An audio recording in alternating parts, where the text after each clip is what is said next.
Hello दोस्तों, नमस्ते। S M max में आपका स्वागत है। तो दोस्तों, आज हम इस वीडियो में बात करेंगे कि 5 ऐसे गोल्डन रूल जिसे ना अप्लाई करके अच्छा मार्केट से पैसे हम कमा सकते हैं। ऐसा क्या होता है ना दोस्तों, अभी ना बहुत से रिटेल निवेशक मार्केट में तो कदम रख देते हैं, लेकिन उनको ना सही नॉलेज नहीं होने के कारण वो लॉस खा बैठते हैं। वो किसी का भी सुन के मार्केट में अपना पैसा तो लाते हैं, लेकिन ना वो लॉस खाते हैं। तो ऐसा आपके साथ नहीं होना चाहिए। यदि आप ऐसा कर रहे हैं, आप यदि समझो आप नए हो इस मार्केट में, तो आप अभी इस वीडियो के माध्यम से समझ सकते हो कि कौन से शेयर में आप पहले कदम रख सकते हो, कौन सा शेयर बाय या सेल कर सकते हो। तो क्या है वो 5 गोल्डन रूल, तो आओ हम इस वीडियो में देखते हैं। तो पहला है, हमें कौन से शेयर खरीदने चाहिए। यानी मार्केट में हम आ जाते हैं, हमें सही नॉलेज नहीं होने के कारण हम कौन से भी शेयर खरीदते बेचते हैं। लेकिन ये है पहला, कौन से शेयर हमें खरीदने चाहिए, और दूसरा है क्यों खरीदने चाहिए, और तीसरा कब हमें उसे खरीदने चाहिए, और चौथा है कितने खरीदने, यानी कितने मात्रा में, कितने क्वांटिटी में खरीदने चाहिए, और पांचवा सबसे लास्ट, हमें उसे कब बेचना चाहिए। तो ये 5 गोल्डन रूल के बारे में हम बात करेंगे। तो पहला गोल्डन रूल है, कौन से शेयर्स खरीदने चाहिए। यानी अभी कैसा दोस्तों, कुछ कंपनी छोटी होती है, कुछ कंपनी बड़ी होती है, कुछ कंपनी मिड कैप होती है, कुछ कंपनी लार्ज कैप। ये देखो यहाँ पे जो कुछ कंपनी कैसा लार्ज कैप यानी एकदम बड़ी कंपनी जिसका भी मार्केट कैपिटलाइजेशन 20,000 के ऊपर आता है, वो आता है लार्ज कैप कैटेगरी में। और जिसका भी 5,000 से 20,000 करोड़ के बीच आता है, यानी कैपिट मार्केट मार्केट कैपिटलाइजेशन ना 5,000 से 20,000 के बीच जितने भी कंपनी का आता है, वो हो गया मिड कैप कैटेगरी में। और जो छोटा यानी 5,000 के नीचे, 5,000 करोड़ के नीचे जितने भी कंपनी आते हैं, वो है सब small cap micro cap company होते हैं वो। तो ये हो गया पहला पॉइंट। पहला पॉइंट में है कि हमें कौन सा शेयर खरीदना चाहिए। तो हमें ज़्यादा अभी कैसा, हम नए होते हैं मार्केट में, हमें कुछ पता नहीं होता है मार्केट के बारे में, तो हमें ना पहले टाइम लार्ज कैप कंपनी के बारे में सोचना चाहिए, लार्ज कैप कंपनी को हमें खरीदना चाहिए। तो वो लार्ज कैप कंपनी क्या होते हैं, कैसे, वो दूसरे पॉइंट में बात करेंगे। तो अभी चलते हैं हम दूसरे पॉइंट पे। तो दूसरा पॉइंट है कि हमें उस लार्ज कैप कंपनी को क्यों खरीदना चाहिए, यानी लार्ज कैप कंपनी के शेयर्स क्यों खरीदने चाहिए। तो उसके बारे में बात करते हैं। तो अभी ये देखो, ये बजाज फाइनेंस का मैंने ओपन किया, यानी बजाज फाइनेंस का शेयर प्राइस है ना, उसका मैक्सिमम चार्ट पैटर्न है। यानी अब जब से कंपनी मार्केट में लिस्ट हुई है, तब से लेके आज तक का परफॉर्मेंस कैसा है कंपनी का, वो यहाँ पे शो किया है। अभी देखो ये कैसा है, ये कंपनी का, ये है लार्ज कैप। ये देख ना, यहाँ पे लिखा हुआ है, ये लार्ज कैप कैटेगरी में आते हैं कंपनी। इसका कैसा ऊपर चार्ट पैटर्न गया, एकदम ऊपर स्मूथली गया है। ये कोरोना की वजह से नीचे आया था, नहीं तो एकदम उसका चार्ट पैटर्न कैसा एकदम ऊपर स्मूथली जाता था। ये हो गया लार्ज कैप कैटेगरी में।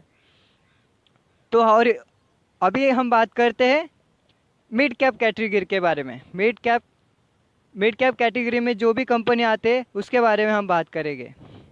ये देखो, ये आते हैं मिड कैप। मिड कैप में क्या होता है दोस्तों, ये वॉलेटिलिटी ज़्यादा होती है। वो तो शेयर्स प्राइस तो ऊपर बढ़ती है, लेकिन वॉलेटिलिटी ना ज़्यादा है। देखो ऐसे ऐसे ऐसे ऐसे बहुत वॉलेटिलिटी होते हैं। यानी जिसने भी ऐसे लेवल पे, इस ऊपर टॉप पे खरीदा होगा, इसको नीचे आके ऊपर वापस जाने को होल्ड करना पड़ेगा।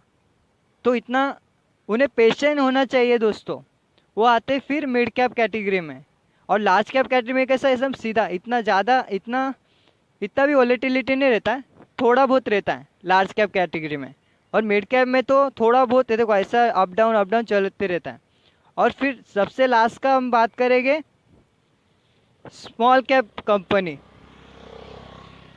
स्मॉल कैप कंपनी में कैसा होता है ना दोस्तों, एकदम बहुत सारा वॉलेटिलिटी होता है। ये हो गया स्मॉल कैप कैटेगरी के कंपनी। इसमें कैसा वॉलेटिलिटी है, देखो दोस्तों, पहला स्मूथ चला, फिर ऊपर गया, फिर नीचे आया, फिर ऊपर गया, फिर नीचे आया, फिर सडनली ऊपर जंप लिया, फिर सडनली नीचे गया। ये हो गया स्मॉल कैप कंपनी के बारे में हुआ। तो ऐसे में दोस्तों आपको पता नहीं होता है कि कौन सा हमें कंपनी खरीदना चाहिए या बेचना चाहिए। तो दोस्तों आप नए होते हैं मार्केट में, आपको पता नहीं होता है, इसलिए मैं सजेस्ट करूंगा कि आप कभी भी ना लार्ज कैप कंपनी के बारे में और लॉन्ग टर्म के बारे में सोचना चाहिए, ना कि शॉर्ट टर्म के बारे में। अभी कैसा दोस्तों, कोई अभी खरीदते बेचते ये चालू रखते हैं, तो ऐसा नहीं करना चाहिए। यदि आप सही में कुछ कमाने के लिए मार्केट में उतरे हो तो आपको लॉन्ग टर्म के बारे में सोचना चाहिए, लॉन्ग टर्म के लिए मार्केट में आना चाहिए। और उसके लिए आपको ना इसमें डील करना होगा। किसमें? ये है ना, लार्ज कैप कैटेगरी में आपको आना होगा। लार्ज कैप में आप अच्छा खासा मुनाफा कमा सकते हो, लॉन्ग टर्म में फ़ायदा देता है वो कंपनी। और मिड कैप वो सब कंपनी के जिसके बारे में देखे कितना वॉलेटिलिटी है, देखो ये तो वहाँ पे ही पड़ा है, ये भी कितने वॉलेटिलिटी है। ऐसा नहीं दोस्तों, ये हो गया दूसरा मेन पॉइंट हो गया ये अपना। अभी हम आ जाते हैं तीसरे पॉइंट के ऊपर कि ऐसे शेयर यानी लार्ज कैप कंपनी के शेयर हमें कब खरीदने चाहिए, तो उसके बारे में बात करते हैं। तो फिर वैसा नहीं, अभी आप अभी बात किए कि कब खरीदने चाहिए, लेकिन उसका लिमिट नहीं होता है दोस्तों। आपको जब चाहिए तब खरीद सकते हो। और मैं किसके बारे में बात कर रहा हूँ? ओनली लॉन्ग टर्म पे ये कंडीशन अप्लाई होगा। नो लिमिट, कभी भी खरीद सकते हो। यदि आपके पास आज पैसा आया, आप सोच रहे हो कि मुझे ये शेयर लॉन्ग टर्म के लिए रखना है अपने पोर्टफोलियो में, तो आप उससे उसी दिन खरीद सकते हो। और लार्ज कैप यानी एग्जांपल लार्ज कैप के कंपनी के बारे में बात करेंगे। कौन सा? तो मैं एक लार्ज कैप कंपनी के बारे में बात करता हूँ। एग्जांपल देता हूँ, HUL यानी हिंदुस्तान यूनिलीवर। क्या आपको पता है या क्या आपको लगता है ये कंपनी बंद पड़ेगी? नहीं ना। अभी ये कंपनी देखो, इसका आपके घर में भी ना अभी कुछ ना कुछ इस कंपनी का प्रोडक्ट होगा। ये कंपनी का जो भी है ना, ये ब्रांड का नाम है जो यहाँ पे लिखा हुआ है ना, ये छोटे छोटे में सब कंपनी का ब्रांड है। ये HUL कंपनी का, हिंदुस्तान यूनिलीवर, आपने नाम सुने होंगे, उस कंपनी का प्रोडक्ट है दोस्तों ये। तो इस प्रोडक्ट को ये देखो, ये आते, ये है ना जो, ये सब प्रोडक्ट आपके घर में मिलेगा, आप इस्तेमाल भी करते होगे। लेकिन क्या करते हैं दोस्तों, लोग तो इसका उस कंपनी का प्रोडक्ट खरीदते हैं लेकिन उस कंपनी का शेयर नहीं खरीदते। ये बहुत गलत बात होता है दोस्तों। मतलब जिस कंपनी के बारे में हमें पता होता है ना, उसको छोड़ के आलतू फालतू कंपनी बीच में घुसा देते हैं। तो फिर अभी कैसा, ऐसे अभी आप नए होते हो लेकिन आपको उस कंपनी का प्रोडक्ट पता होता है, इसलिए आप यदि ऐसे कंपनी में डील करेंगे, देखो ये हॉर्लिक्स भी उसी कंपनी का प्रोडक्ट है। और ये हो गया, ये देखे ना, देखो टाटा नमक, ये कौन नहीं जानता, बच्चा बच्चा जानता है टाटा नमक। तो फिर आप ऐसे कंपनी में रहोगे तो आपको ही पता चलता है ना। क्या आपको आपको आप खाना बंद करोगे ऐसे प्रोडक्ट? नहीं ना, आपको तो रोज के इसमें लगता है। तो आगे चल के अच्छा कंपनी कर सकती है ना, अच्छा बढ़ सकती है।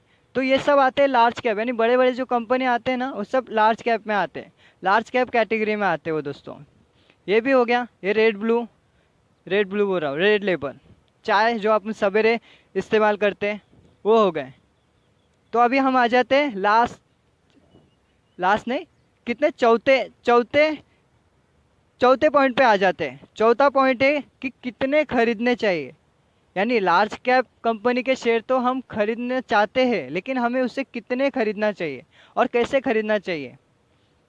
तो जितना आपका बजट है, यानी किसी का अभी कैसा, महीने में किसी को 10,000 मिलता है, किसी को 15, किसी को 25, ऐसा कम ज़्यादा किसी को मिलता होगा। जैसे जैसे पगार मिलता है उसके हिसाब से हम बात कर सकते हैं। जितना आपका बजट होगा उतना। अभी समझो यदि एक महीने में किसी का 3,000 बचता है या फिर 3,000 से 5,000 बचता होगा, तो फिर उसमें से ना हम महीने में ना 5 से 10 शेयर्स आराम से ना अपने पोर्टफोलियो में ऐड कर सकते हैं लार्ज कैप कंपनी के। उससे क्या होगा ना दोस्तों, आप देखेंगे कि आपका पोर्टफोलियो ना मल्टीप्लाई होने लगेगा। यानी आप हर महीने में 5-10 ऐड करते जाएंगे ना, तो आगे चल के आपको अच्छा प्रॉफिट देगा। यानी मल्टीप्लाई होते जाएगा आपका पैसा। और आगे अभी तो आप बोलेंगे कि रोज़ थोड़ा थोड़ा मैं कर रहा हूँ, कुछ दिख रहा नहीं, लेकिन ना लॉन्ग टर्म में ना फ़ायदा होगा। लॉन्ग टर्म के बारे में सोचने का, कभी भी मार्केट में आएगा ना तो दोस्तों लॉन्ग टर्म के लिए आना चाहिए। उससे आपको आपको ना बहुत फ़ायदा होता है। हाँ, तो पांचवा सबसे लास्ट कि हम तो शेयर्स तो खरीद लेते हैं, लॉन्ग टर्म के लिए भी आ गए, लेकिन हमें वो लॉन्ग टर्म कब आता है, वो लॉन्ग लॉन्ग टर्म कब हमें बेचना चाहिए। तो वो है पांचवा, कब हमें उसे बेचना चाहिए, उस शेयर्स को, जो हम शेयर्स खरीदते हैं उसे हम कब बेचना चाहिए। तो तो है आपको पैसों की सख्त ज़रूरत हो। यानी अभी कैसा, किसी के पास पैसा नहीं होते, समझो आपके पास अभी फिलहाल पैसे नहीं, अर्जेंट काम है, आप कुछ भी करके किसी के पास से नहीं मिल रहा है, तो आप फिर उस पैसे के निकाल सकते हो, ऐसा कर सकते हो। या फिर कंपनी खराब नतीजे दिखाती है तब, यानी कोई कोई कंपनी होती है ना, खराब रिजल्ट दिखाने लगती है, तो तब आप उस कंपनी के शेयर्स बेचने के बारे में सोच सकते हो। या फिर आपको लगता है कि कंपनी का बिजनेस मॉडल अच्छा नहीं है, यदि ऐसा भी होता है ना कंपनी कि स्टार्टिंग में तो अच्छा काम करती है लेकिन आपने को क्या लगता है एक एक बार कि नहीं ये कंपनी आगे ना अच्छा काम नहीं करेगी, तो फिर तभी हम उस कंपनी के शेयर्स बेचने के बारे में सोच सकते हैं।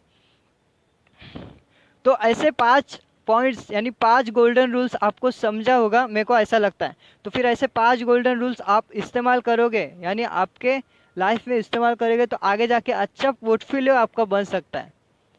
अभी मैंने जो आपको बोला वो सीरियसली ले लो दोस्तों। यदि आप ऐसा करोगे तो आगे जाके अच्छा प्रॉफिट, अच्छा मुनाफा कमा सकते हो। तो दोस्तों आज के लिए बस इतना ही। बस 1 लाख लाइक कर देना, उससे क्या होता है ना दोस्तों, अच्छे ऐसे वीडियो ना लोगों के पास, जिसको मतलब ज़रूरत होता है ना उसके पास ऐसे वीडियो पहुंचते हैं। तो 1 लाइक कर देना दोस्तों। Thank you.